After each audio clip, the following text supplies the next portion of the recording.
Hey VC, what's up? It's me, yours truly. I am back to post a quick video here. Back to do a recent finds video. Just want to share with you some of the stuff that's come in the collection that I haven't shared yet. I always keep the stack of recently arrived stuff right over here. So some stuff has been sitting over there for a while. Some stuff I just picked up this past weekend when I was working at the shop, and yeah, I just picked out a random handful, and let's just kind of jump right into it. We'll start off here with Sticks, and this is their 2021 release, an album that I was not familiar with at all. I had no idea they even put something out that recently. And this is Crash of the Crown. But a buddy of mine kind of introduced me to it, and he actually had a couple of copies of it. So I got my hands on this one, and I mean, a very pleasant surprise. I mean, it's not one of those bands that was kind of, obviously, how big Styx was in the 70s and 80s.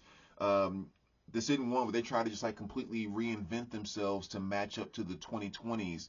Like, it sounds just like all the other Styx albums, like the exact same thing that made Styx great.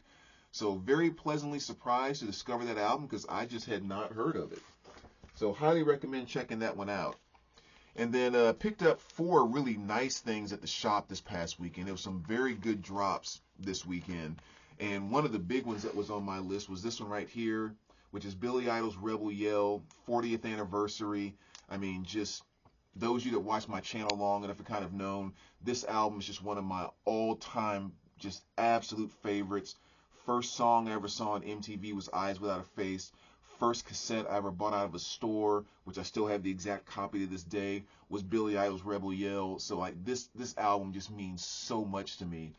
So awesome. Not only getting a 40th anniversary deluxe edition, on disc one you get the regular full album, and then on the second disc you get like a bunch of cool demos, including some bonus tracks.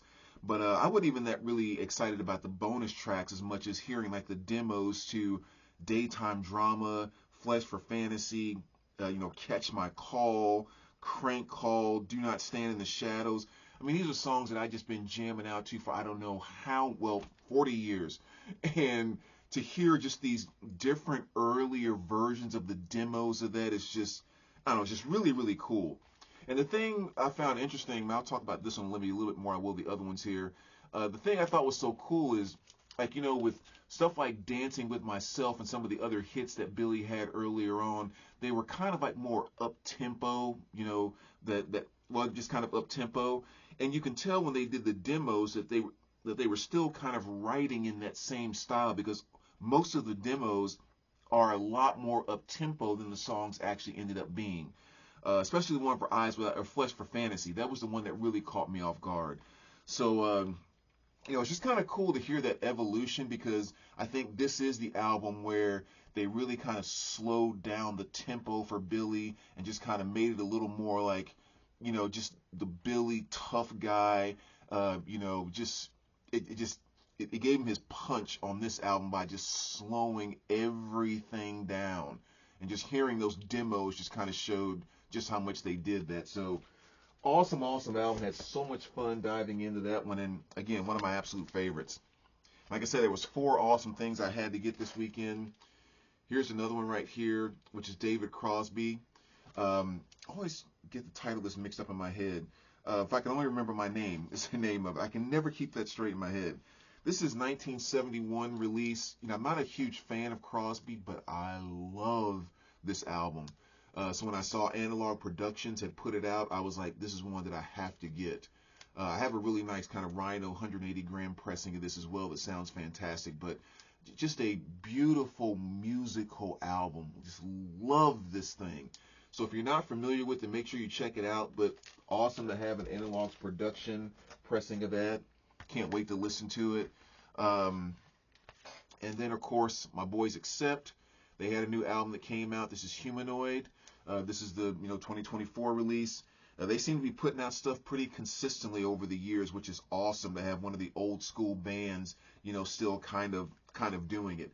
And this one really kind of lines up almost the exact same as their last two albums that they put out. Maybe their last three, but definitely their last two.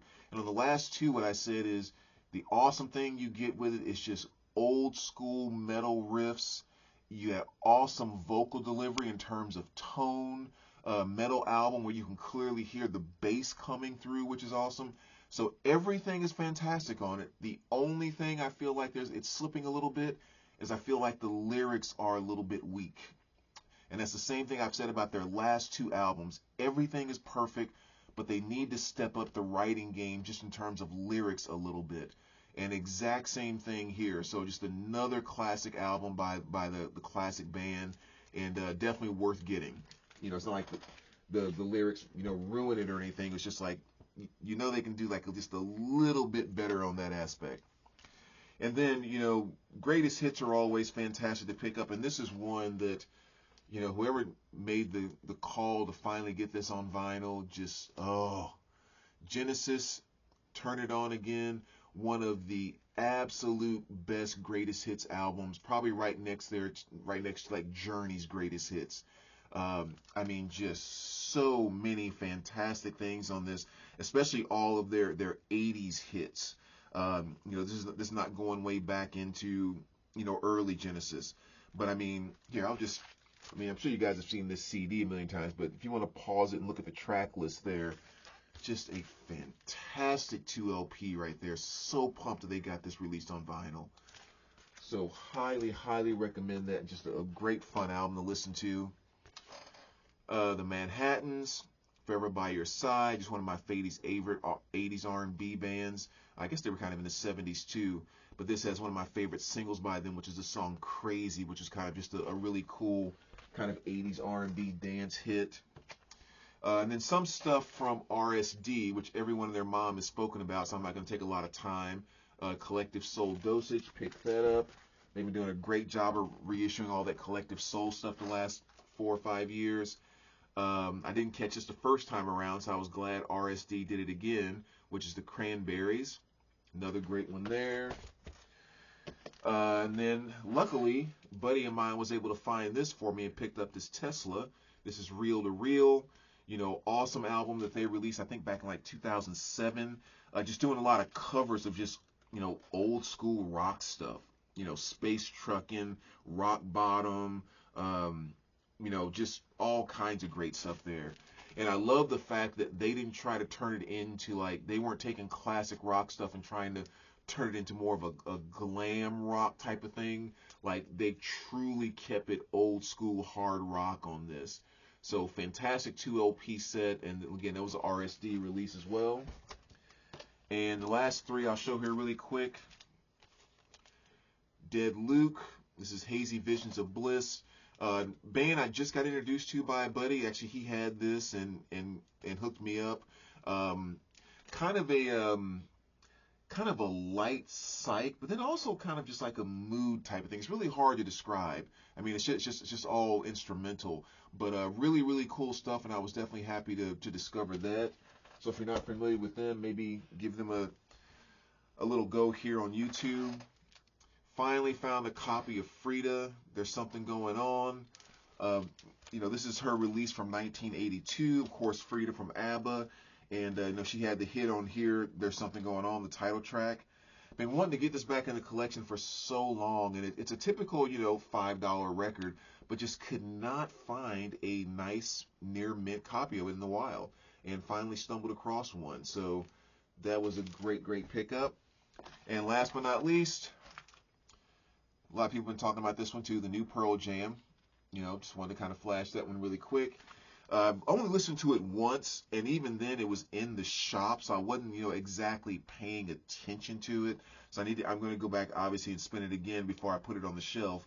But yeah, you know, what I remember hearing, I thought, okay, that sounds like Pearl Jam. It didn't sound like they were trying to, again, do something new to reinvent themselves, and, you know, we want to be creative. They kept it Pearl Jam here, which was kind of nice.